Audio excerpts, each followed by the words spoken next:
Welcome to this week in the world of wrestling.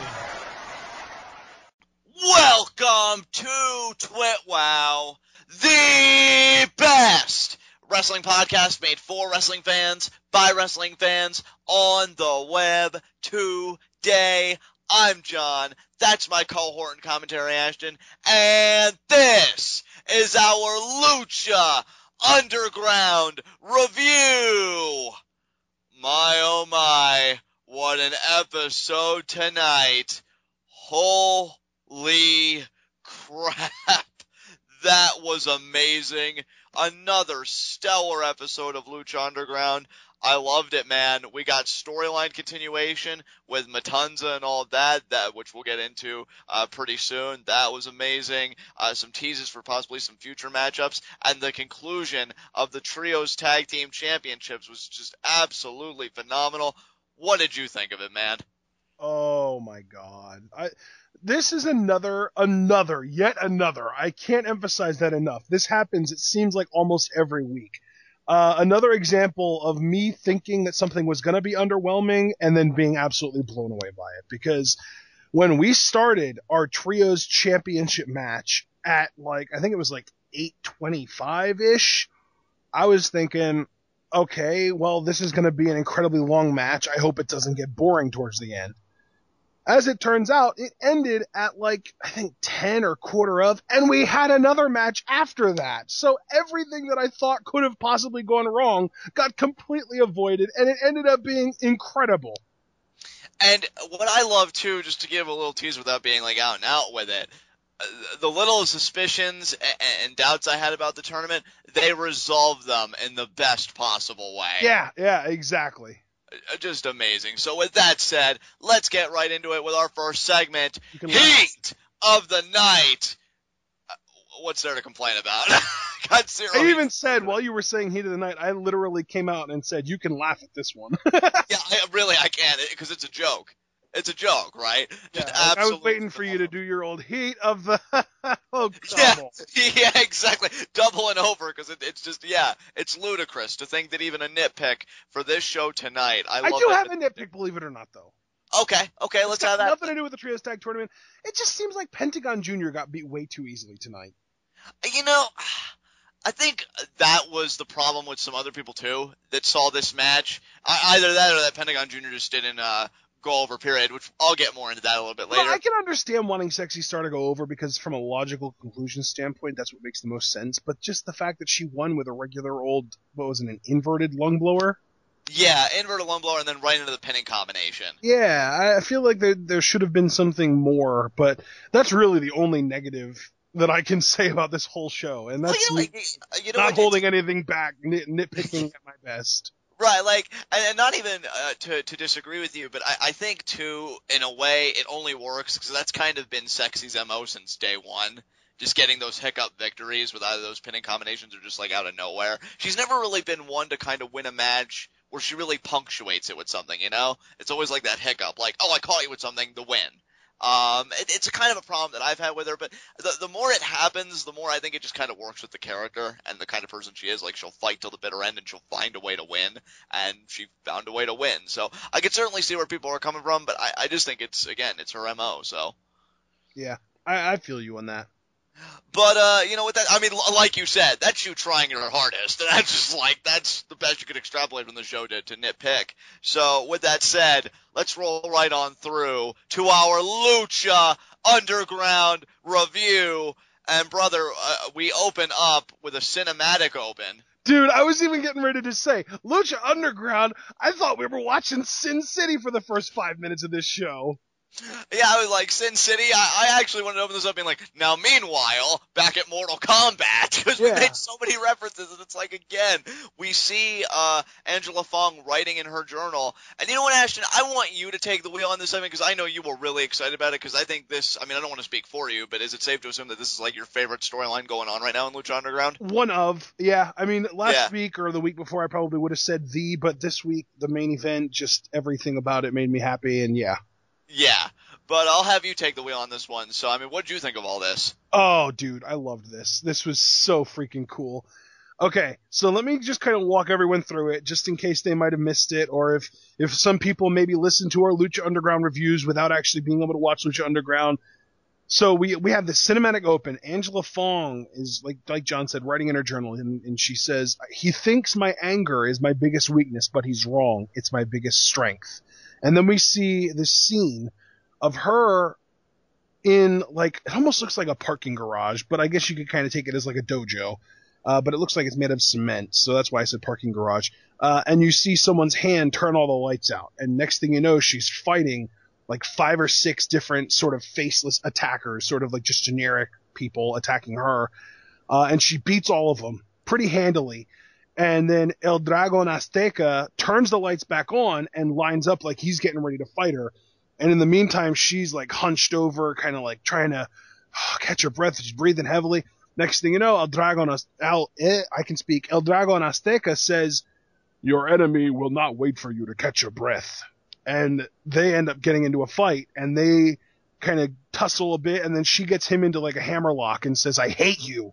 And he reverses it and gets her in a hammerlock and says, you're not ready. And then we close, and that's it. It was amazing. I love that we are almost, I'm going to say, at least 2 or 3 weeks out of any given month, we're getting progression on this storyline, and I am insanely excited just to see where it ends up.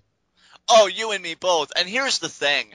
You've heard people talk about it, and this is the best feeling in the world for guys like you and I that really got in on this at the ground level. Right. When people get into Lucha Underground, when they really want to appreciate the aesthetic and the overall vibe of it, these are the vignettes that I think really exemplify that better than any of the other ones that we've seen. Because it's just so freaking cool, man. Yeah. Seeing Angela Fong go through this journey, kind of narrate it for us through the journal, and then El Dragon Azteca, kind of being her trainer, and then just kind of that look on his face. And I love how, too, and I know one other person that's gotten into it that we listened to, said this as well, how they're able to emote through the masks, because you could tell that he's just, like, disappointed in her. It's like, you're not ready. And just that little head shake, like a parent would do, like, can't believe this, man. Just walks out, and she's just all frustrated, like, ah! And so, you gotta wonder, like, I hate you, Dad! I hate you, Dad. Yeah, I know, right? Learn by watching you, Dad. But, yeah, and then he just kind of leaves her, and he's molding her and mentoring her, and you gotta wonder, when is she gonna strike? Is he gonna be in tow with her? And again, I still have to pose the question, what does he get out of it? Because that's the brilliance of Lucha Underground. You can't insulate this whole thing to Angela Fong and Matanza. El Dragon Azteca is a person, too, with his own motivations and ambitions. What is he looking to get out of training Angela Fong to begin with? Because I don't think he has a beef with Matanza, and if he does, I think it goes far beyond just the fact that Matanza is this behemoth. So still a lot of questions that are raised from these vignettes, and like you, I'm just excited to see where it goes. Yeah, absolutely. So good. Yeah, I freaking loved that. Like, as soon as I saw Angela Fong, I was excited, but I didn't know how excited I should have been, because this was amazing. Completely agree on all counts. I mean, the more I can really add than that. I mean, this really has been the storyline, I think, and I don't think it's hyperbole to say it's been one of the storylines to really define Lucha Underground as a brand and like where it's going, what it's about. So great stuff.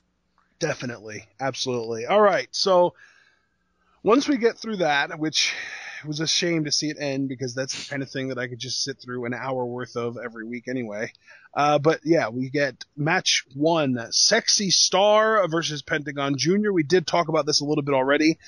So you guys already know that Pentagon Jr. did lose. It was a solid match. I think that the best part of this whole match was actually Melissa Santos, because at the very beginning, when she was doing the actual ring announcing, the way that she announced Pentagon Jr.'s name, like she clearly sold her disdain for him, and no one can blame her for being sort of salty about having to say his name at all. And then as the match was going on, you saw constant shots of her, and she was cheering her ass off for Sexy Star. And then when the match was over, she didn't even wait to get into the ring to raise any hands, anything. She just like let it out, man. She was jovial about it. She said that Sexy Star wins. And yeah, it was pretty cool. Like that was kind of like the full circle storyline in this. Oh, yeah, Melissa Santos was just wonderful here. I liked how she limped away, too, when Pentagon Jr. was coming into the ring, still selling that drum and everything. Like, well, even dude, the whole night she had a wrap on her ankle. I don't know if you saw that. No, I didn't. Yeah, so dude, all night she had a white bandage wrapped around her. I think it was her left ankle. That's awesome. I love how even the announcers in Lucha Underground sell. Yeah, Michael Cole missed a freaking week, and then he came back with nothing wrong with him. Yeah, it's called a neck brace, Michael. Why don't you try exactly it next time? But there is something I had to say about this match, Ashton, to really feel complete with my personal review of it. Yeah. My favorite part of this match was that Pentagon Jr., in his own way, took Sexy Star seriously. Yeah. Because from day one, and I'm not saying that I have a problem with it. You know, I get it. Either Sexy Star is treated by the heels as, I'm not going to lose to a woman, and makes a joke of it, or you're a babyface, and you don't want to hurt her manhandle. Like, even Big Ryck, struggle with, okay, what do I do? And then he just uses power to power her down.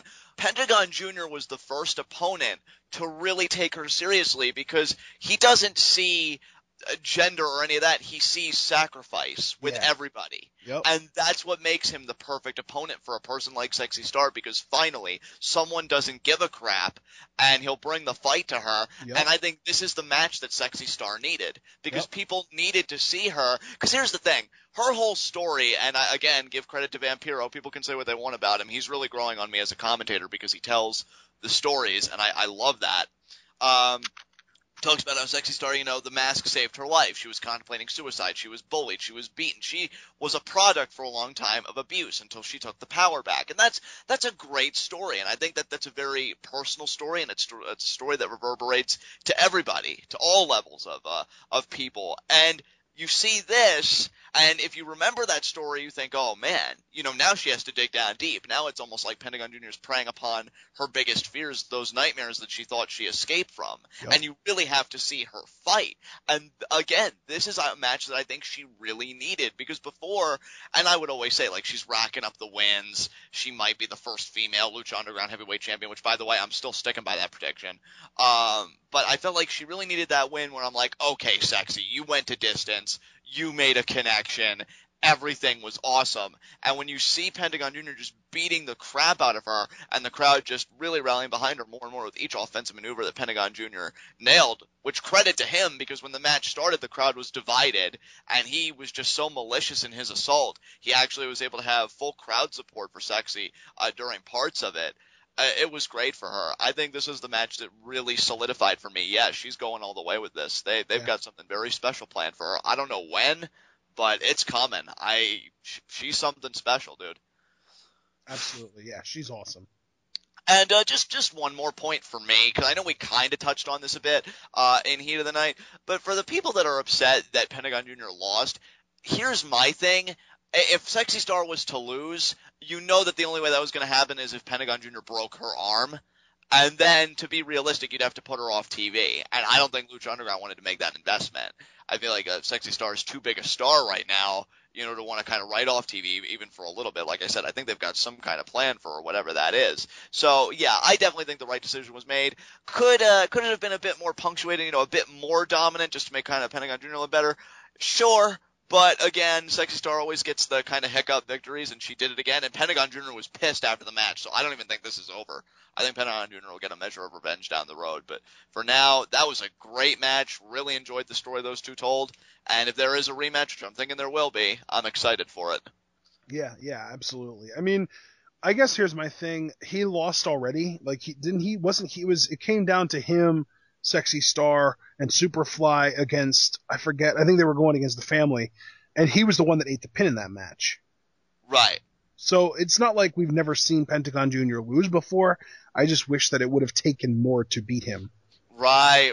And you got to wonder, too, and again, Vampiro posed the question, what's his master going to have to say about this? Right, yeah, that's the big one. And I love the reference to, and oh my God, it's almost like a praise of Vampiro every week now, because he even made a reference like, sacrificing a woman, that is a special sacrifice for the gods. And Sexy Star got away, so now the gods going to be like, where's some sacrifice? Pentagon Jr.'s going to be like, don't have it. I'm not looking forward to that conversation for him, but we'll see how it all goes. Absolutely. All right, let's move on. Up next, we had our Trios Championship final match. King Cuerno, Texano, and Cage versus Son of Havoc, Ivelisse, and Angelico versus Big Ryck, the Mack, and Killshot in a triple threat trios match to determine, or so we thought, the Lucha Underground Trios champions. I hate to do this to you because that was a great setup, but we do have to rewind because you forgot the other backstage segment we had, Johnny Mundo and Alberto Patron. You know what? I don't even have it in my notes. That's why I didn't mention it. I forgot about it. Okay, yeah, well, of course I'd remember it, right? Johnny Mundo's working out. Alberto Patron comes in and interrupts, and he pretty much mocks him for failing to be in the Trios Tag Team Championships Finals match, and he says, that's pretty much been you since day one. Always getting close to the brass ring, but never actually seizing it. Mundo, of course, takes offense to this. He seems on edge, Alberto Patron prodding him and such for his lack of personal success. And he says, you better watch it. I'm not just some guy you can slap around. And Mundo kind of sizes him up, and he says, Johnny, you need to chill out. And Patron walks off kind of giving a look. So, again, tension's really teased between these guys. We know a match is down the road with these two. And, of course, obviously being the Mundo mark, I want Patron to lose. So hopefully that comes to fruition, but if not, I'm still looking forward to it regardless. All right. Now, yes! Yeah, I'm digging the idea of a Mundo versus Alberto Patron match, but never forget the last time they fought. Yeah, I know. Believe me, I never have. All right. Heck, next, I already announced it, so I'm not going to say it all again. Our Trios Championship match. Oh, man. Insanity. First of all, can I just credit Lucha Underground, too? I love the rules of this thing, because not only was it elimination style, teams had to tag their own partners. I love that. It's just a little thing, but I think it goes a long way, because when WWE does multi-team tag matches, you can tag anybody you want, even that guy you hate over there. I just feel like Lucha Underground really keeps the authenticity of, tag team wrestling. So, nice touch there. Outside of that, man, I loved it. It was just crazy from the word go. Really made the belts feel very special. I love the team of Texano, Cuerno, and Cage, because they were cutting off the smaller teams, particularly Team Strange Bedfellows, as I've taken to calling them. And, just keeping them from their corners. Ivelisse would be, wanting to fight for a tag. Son of Havoc would try and, swipe her hand away. So they showed all throughout the match that they just did not like each other. When the family got in, Willie Mack, can I just say as a standalone thing, is an absolute beast. Holy crap, if he ever gets, a serious singles push or something, I will be all eyes and ears on that, because what a freaking athlete. Yep. Dude, this match was just stellar. What did you think about it? What were some of your favorite moments in this thing? Oh my God. Let me look at my notes here to see what I wrote down. All right. Okay. At one point, Angelico did a flying knee strike from the ring apron. Oh, we didn't even talk about this yet. The Daivari spot. Oh, yes. Yeah, as I was saying, at one point, Angelico does a flying knee strike from the ring apron to the outside onto Texano, and that sends Texano into Daivari, who was sitting ringside. I don't know what they're going to call him for Lucha Underground, but until we find out, he's Daivari. And he freaked out. He beat the living crap out of Texano. He slapped him in the face about 10 times, and then he threw him into the seats, and then he stood above him on the backs of one of the seats, or of a few of the seats, and he just ripped his shirt off. And then he just storms to the back, and that was it. That's the last we saw of him. Dude, I just gotta say real quick, first of all, I'm sure our viewers will be happy, because a lot of them pointed out that we couldn't discuss Daivari's debut last week when he was. And you know what though? Here's the thing: we talk about things that we can kind of say something about. Right. I don't like to talk pure speculation for the most part. Right. Because we didn't know if maybe he was going to be in that sort of Danny Trejo was also in the crowd at one point, and we didn't talk about him. No one said anything, but now, because we know that Sean Daivari has wrestling experience, people automatically assume that he's going to be a part of the promotion. Well, maybe he is, but we're not going to talk about it until it becomes obvious. And now it became obvious, so now we're talking about it. Yeah, dude, I just gotta say, and this is going to make me sound like a jerk, but I mean it as a compliment, I really do. I have to give credit to Lucha Underground yet again, because to me, I've never found Daivari to be the most compelling character, both when he was in WWE kind of managing Muhammad Hassan and doing his own thing, and when he went to TNA as Sheikh Abdul Bashir and had his run as X Division champion. This is the first time I think Daivari's ever been interesting to me, and Lucha Underground pulled it off. I love how he's just like manhandling Texano because they have that little miscue.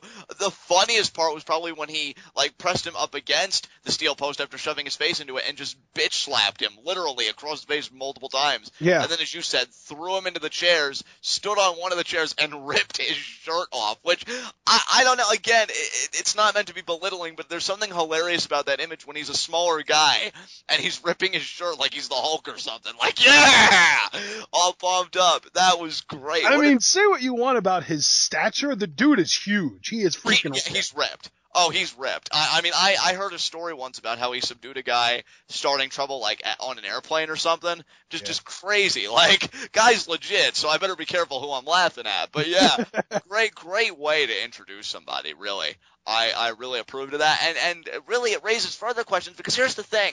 Now that we can kind of combine it with what we saw last week, you know, we see him in his sunglasses on his phone and this and that, and I'm thinking, okay, giving off a very heelish vibe. Right. But he attacked Texano tonight, who is a heel. Yeah. So you have to wonder, is he just addressing an indignity that he felt was incurred upon him accidentally by Texano, or is he a babyface in the grander scheme of things? You know what, though? If he was a heel, he would have gone after Angelico for knocking Texano into him in the first place. And see, and that's what I thought too, dude. I agree. It's like Angelico didn't get anything, and he initiated that sequence to begin with. Yeah. So if Daivari was really a heel here, you'd have to think that I could understand him beating up Texano, sure, but also Angelico. No, Texano got all of that ass whooping. Yeah, he did. It was great. He got it pretty bad. And then because of that, you know, the family is able to capitalize because Killshot ascends the top rope, and he does that double stop on the face. And the family gets the elimination of the team that was considered the favorites. You know, King Cuerno, Cage, and yeah, Texano. Metal Gear Solid. Metal Gear Solid, yeah. Oh my god. Such a stupid team name. Texano isn't even represented. Apparently, he doesn't deserve to be represented considering he got pinned. Yeah, really. And now you know why the team name is what it is. Way to drop the ball there, Texano. God, ever since you lost that AAA title, you just can't get your shit together. But after that, dude, it comes down to the family and Team Strange Bedfellows. And man, does Strange Bedfellows know how to pull at the heartstrings, because Ivelisse is dealing with this bad knee. Everybody seems worn out on that team because they've just been, you know, dealing with the favorites there in Cuerno, Texano, and Cage. And now they got to stare down the family. And, yeah, it was quite an encounter, to be sure. Yeah, absolutely. I mean, just yeah. It's funny, though, because I didn't even know that this was an elimination match until that happened.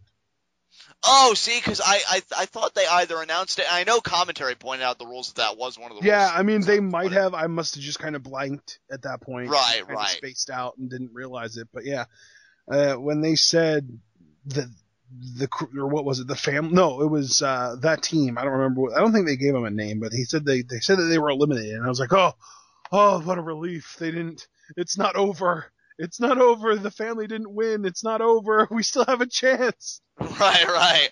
Yeah. And I mean, the Strange Bedfellows really tried fighting back. Big Ryck at one point, you know, kind of heelish because he takes Son of Havoc out when he's like isolating Angelico, and even shoves Ivelisse off the apron when the poor girl's trying to get up, you know, from her bad knee. Yeah. So yeah, ankle. She had an ankle injury. I thought. Ankle. Yeah. I don't remember. Was it her knee or her ankle? Like commentary kept saying her knee. Yeah. But it seemed like she was in the ankle more. So I don't know. Because I feel like at one point, one of the two said foot, and the other one corrected and said, no, it's not her foot, it's her ankle. But then later on in the match, I think it was Vampiro, said that she had her knee blown up. And I was like, okay, so which one is it? Yeah, anatomy teachers, they are not. So I think I'm just going to say ankle, because that's what it actually seemed like to me when she was kind of, you know, on the outside. Yeah, because like she wasn't putting any kind of pressure on it. But then Ashton, Angelico saves the day. He gets the pin. Yeah, because you told me that he pinned Killshot, right? He countered a clothesline into a flux capacitor. Is that what got the pin or no? No, dude, it was the other way around. It was ridiculous. I think it was either Son of Havoc or Killshot or Angelico, I mean, that went for a clothesline on Killshot, and Killshot reversed it into a friggin' flux capacitor. Like, the guy was going for the clothesline, and he ducked it and did the full backflip. It was ridiculous. Damn. Yeah, but anyway, at one point, though, Son of Havoc did have Killshot lined up for a shooting star. Like, he had him lined up, but then Ryck and Mack, Big Ryck and the Mack were both kind of recovering on the outside, and they would have come over and probably thrown Son of Havoc off the top rope. But then Ivelisse came over, and she did attempted a crossbody onto the two of them, but they caught her. And then I think that was when Son of Havoc, it might have been Son of Havoc, I don't remember, but then he ended up doing a suicide dive where he hit the two of them in their legs to sort of save Ivelisse. And I think that was kind of the point in the match where he kind of earned Ivelisse's trust back. Right. And then, yeah, and that, because then all four of them were out there, it left nothing but Angelico and Killshot left in the ring. And Angelico, dude, have you seen his finisher yet? No, what is it, dude? It's like a razor's edge buckle bomb. Oh, yeah, you know what? I have seen it. Oh, yeah. Great that he hit it, because I know a lot of other times people usually counter it, so that's pretty cool. Yeah, he actually freaking hit it this time. It was pretty awesome, and he got the win. That's awesome, dude. Yep. Really cool to see Angelico get the pin, because I really thought that gory was going to go to Son of Havoc. But, of course, with all good things that happen in this temple, Dario Cueto has to ruin them. I know. It's like he just waits for it. It's like, and by ruin them, I mean make them amazing and even better. Because he notifies them that they've already have their first championship defense. There's one more team in the tournament. And it's the freaking Crew. When will I learn? I say every time we come up here to do a Lucha Underground review that, I'm not going to question these guys, or I'm not going to do whatever. And when this tournament happened, and I saw conspicuously that the Crew did not get a matchup since they were the original Trios team, from day one, I'm like, that's a weird choice. I mean, I didn't hold it against them because I thought the tournament already was amazing. But I'm like, that's really a weird choice. Maybe they're just going to be number one contenders. And Lucha Underground's just like, silly John. Will you ever learn? And, yeah, they unveil him at this. What a great heel moment for these guys. To go in and be scavengers and try and pick the bones of the Strange Bedfellows to try and take the Trios Tag Team titles from them. And what ensues is just utter insanity. Yeah. Oh, my God. Dude, honestly, I'm not going to lie to you. There is only one spot that is dominating my consciousness right now for this whole thing. That Angelico dive, Hang on. Let's build up to it. Okay, well, yeah, you take it, because that's the only spot I can really even think about. So because this match had a great way of sort of setting it up. Yeah. Cortez Castro, when they came out, Cortez Castro had a Singapore cane. So immediately you knew, because I don't know if you mentioned this or not, but Cueto did announce that it was going to be a no disqualification match. Yeah. So, like, these guys come out, and Cortez Castro has the Singapore cane. He is ready. And meanwhile, you've got Son of Havoc, Ivelisse, and Angelico all worn down. Ivelisse is injured. They're in bad shape. And really, for the first 5 minutes of this match, the Crew is just whipping that ass. They are beating everyone up. Mr. Cisco takes Angelico up the stairs, and they kind of, like, Angelico does get a little bit of an advantage. He does, like, one of his knee strikes, which are always amazing. But Cisco does end up sort of with the sturdy advantage, and he takes him over, and Angelico's going for, I believe, a clothesline, and he ends up getting back body dropped onto the roof of Dario Cueto's office, which is immediately, I think, back to Johnny Mundo running off of that and landing in the middle of the ring. That was in, like, one of the first 4 or 5 episodes. That was a while back. That was in, like, November, bro. But yeah, then, so, at the same time, though, we've got Mr. Cisco. Once he kind of takes care of Angelico, he kind of switches his attention to Son of Havoc. And he's beating him up in the crowd, and he tries to suplex him over the rail, but it looked like Havoc kind of stiffed him, and he fell, and he kind of landed back first on the outside. Right. So then Son of Havoc gets up back into where they were, back into the seats where they were, but he gets up on the top of the rail and he does a freaking moonsault onto Mr. Cisco. So these guys, they're out. They're done. They're pretty much taken out for the rest of the match. But now you've got Cortez, Castro, and Bale, both, they're double teaming Ivelisse in the middle of the ring. And these guys, they are using a Singapore cane. They have the advantage, and they whip her into the corner at one point, and they're just kind of like side by side getting ready to walk over. And next thing you know, Angelico, who we just saw a couple seconds ago, like sitting back in the corner, kind of looking like, oh crap, there's no way I can get out of here. I can't go up. I can't go down. There's nowhere for me to go. I'm stuck. And he freaking runs and he jumps off of Dario Cueto's office and does what I call a suicide crossbody onto Cortez and Bale. And just, he was dead at that point. Or so I thought. Let me just put it to you guys this way as far as my reaction when I saw it goes. I've seen Money in the Bank ladder matches. Yep. I've seen Hell in a Cell matches. And being a Mundo fan, I've seen him do some crazy spots. Elimination Chambers. That was the craziest shit I've ever seen in my life. Yep. Like, I saw that, and my thought process was, mouth agape. Angelico's dead, mouth agape. What's going to happen? Like, I thought he died. I thought, that man is so dedicated to his craft, he was willing to give his life for one monumental spot. But on that same Holy note, shit. you kind of got this feeling like they showed Ivelisse and they showed her reaction. And she had her mouth agape too. But the difference was, it was more like, oh my God, maybe I can trust this guy. Yeah. Anybody that's... It's so crazy because like all of the storylines that are being interwoven in this, and the one that stands out the most to me was the three members of this team trying to earn each other's trust. Yeah, and coexisting. And some great spots illustrated that. I mean, one that comes to my mind, Ivelisse about to get caned and Son of Havoc saves her. Just things like that, and it works so well. Yeah. And then, that Angelico spot, and I'm like, holy shit. I'm going to go back and I'm going to watch that over and over. Because, seeing it one time was not enough. Yeah, definitely. I need to see that again. And then the great thing was, because he took them out and Ivelisse was kind of recovering at that point, she was right there. She grabbed the Singapore cane and she kind of went to town on Cortez and Bale. And at this point, Son of Havoc had recovered, Angelico had recovered, and they were in opposite corners and they got up on the top rope. Ivelisse started almost kind of directing traffic and she was just like pointing at him and she was like, go. And then at this point you kind of realized, okay, Cortez and Bale are in position. And Angelico hits his flying double stomp. Son of Havoc does this shooting star. We get a double pin and, as Titus O'Neil would say, a double win. Oh, absolutely, dude. Make it a win. I love this team. It's just that, like you said it perfectly. The story they told, both in the finals matchup and then in the impromptu, championship matchup against the Crew was just absolutely fantastic. Yeah. I can't wait to see them defend these titles. I don't even care who it's against. I just want them to defend them. Oh, yeah.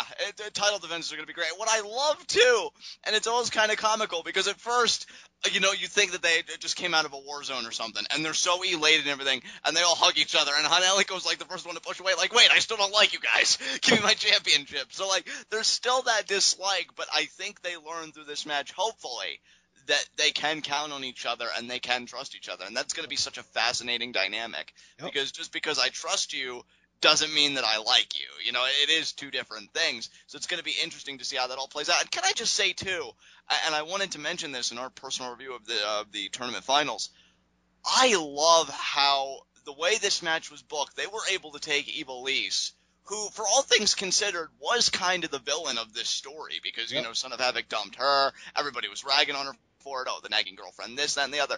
And she comes into her own in the most amazing way with that injury and the crowd just rallying behind her. Yep. It was, and then she gets the cane and everybody is empowered with her and yeah, use it, take it to him.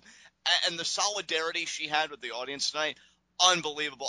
Dude, after this episode, after what transpired in this whole main event segment and everything, I am convinced that there is nothing Lucha Underground can do.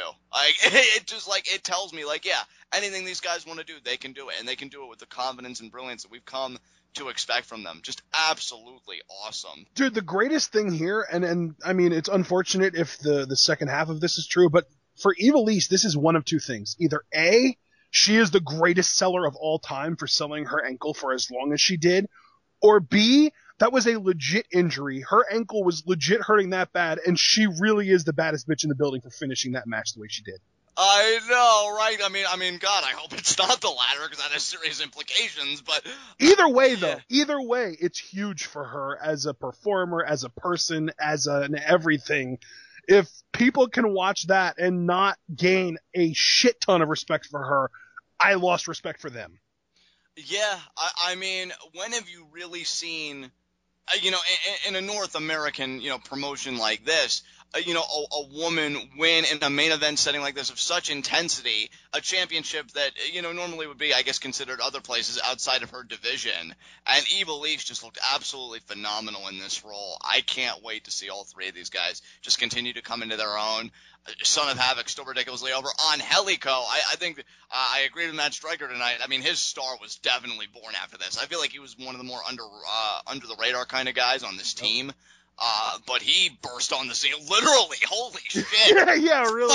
Let's call it the Mundo spot. Dude, and see, that's the thing. Like, the biggest comment I could give on Angelico is that was the spot I expected Mundo to do to Big Ryck when he jumped off that office all that time ago. Angelico actually did it, because he made it an offensive maneuver. With Mundo, it was just a flashy entrance. Angelico's like, I'm gonna make it offense, and he does, and it's insanity. Yeah, it was amazing. Oh my god. Dude, is there anything else you want to say about these tournament finals and just all the fallout, or you want to move on to our next segment? It just felt like such a great payoff, because like you had these three, and really for at least one of them, I know everyone's been following Son of Havoc. He's kind of been around since day one. Ivelisse has been around since, I believe, the second episode. Angelico has been around all year as far as 2015 goes, because he debuted on the first show of the year after Aztec Warfare. And like, just being able to follow all three of them from a point where none of them were really relevant, to the point that not only did they win, but they had not only us, but everyone in the arena cheering for them to win. And then they did it, and the celebration was amazing. Absolutely. It was awesome. Dude. It's one of those pro wrestling moments, where you're just kind of watching and you're like, man, I'm really glad I'm here. And that's just the feeling I got. And dude, correct me if I'm wrong, did we only get 2 matches tonight on this card? 3. 3. 3. What was the third? Oh, you know what? Yeah, that's right. That's right. I know what you mean now. Okay, because I was like, yeah, we only got. That's crazy that they were able to pull that off. But yeah, we had great matches. We had great stories, like cinematically.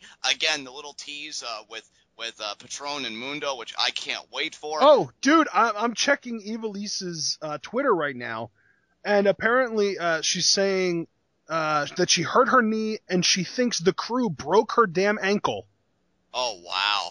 And that won't stop her, so. Damn. Baddest bitch in the building for sure. Well, and that's the thing. Like, the thing is, like, we were arguing earlier, not really arguing, but trying to figure out earlier whether it was her knee or her ankle. As it turns out, the answer is yes. It was both. Just yes. Yeah. Is it knee or ankle? Yes. Did Ivelisse hurt her knee or her ankle? Yep.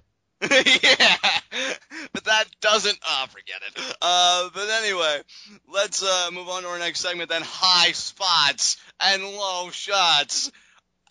I'm feeling so good and so cheeky right now. I want to say my low shot is whoever didn't see this. But no kidding. You know what? I'm gonna say that my low shot is actually Texano, King Cuerno, and Cage, because this team was so dominant. Taking 3 people out of the pool. Well, yeah. I mean, yeah, just that whole team. And it's just, they were the first team eliminated. So, yeah, that team's my low shot, man. All right. Hard night.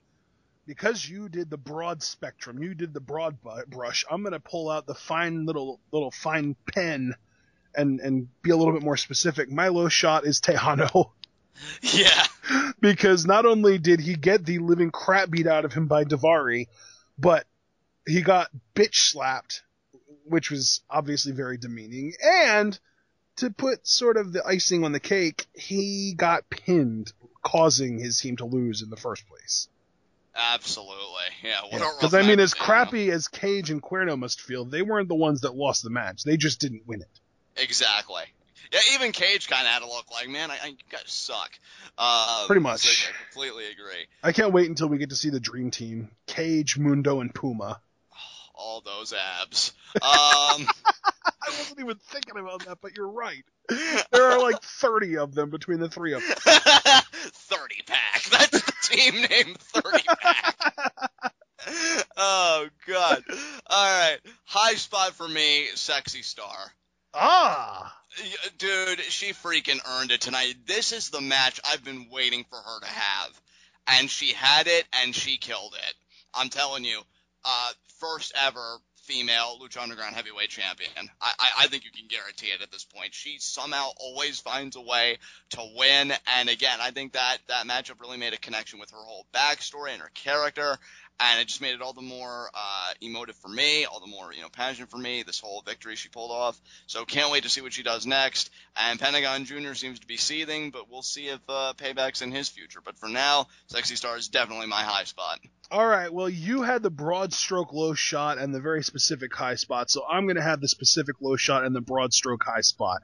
My high spot is the Strange Bedfellows team. Angelico, Son of Havoc, Ivelisse. I wanted to say Ivelisse specifically, but she did kind of get an injury that we don't know how long she's going to be out for. But at the end of the day, great performance from all three. I think that if I had to pick anyone to single out that got the least out of this match, it probably would be Son of Havoc, because I feel like he kind of went into the match more over than any of the three, and they kind of all three came out of the match equally over. You know what I mean? Like, yeah. Because he didn't improve, he automatically was the worst of the three, because on Angelico, a star was made, and Ivelisse, a star was made, and in the meantime, Son of Havoc, a star already existed and didn't really get that much higher up in the rankings. But that's the best possible outcome to me. So Yeah. like that's just awesome. Yeah. Completely agree with your high spot there. I freaking love this show. Is there anything else you want to say before I close this out? Oh no, this was such an amazing show. NXT has a lot to live up to. I kind of feel like they're not going to. Oh yeah, dude. But we'll see. Until then, guys. This has been Lucha Underground. This has been TWitWoW, the best wrestling podcast made for wrestling fans, by wrestling fans, on the web today. I'm John. That's my cohort and commentary, Ashton. Guys, be sure to comment and subscribe on YouTube. What did you think of the Trios Tournament Finals? What do you think of Strange Bedfellows as our inaugural Trios Tag Team Champions? Be sure to take the conversation over to Pweetoff, an amazing pro wrestling group. And if you join, be sure to get in your predictions for Extreme Rules this Sunday, where all of our championships are going to be on the line. It's going to be a lot of fun. Also, be sure to take the conversation over to the TWitWoW subreddit that Ashton created, where you can talk to him and I about all things pro wrestling. And we will see you again for our NXT review, where we will see a triple threat match to determine the number one contender for the NXT Women's Championship. It'll be Charlotte versus Bayley versus Becky Lynch. Is Charlotte going to be able to get another matchup with Sasha and do it with Flair? Is Bayley going to be able to finally write the final chapter in her underdog story? Or perhaps, this is just the beginning of NXT. Find out, and until then, tune in and peace out.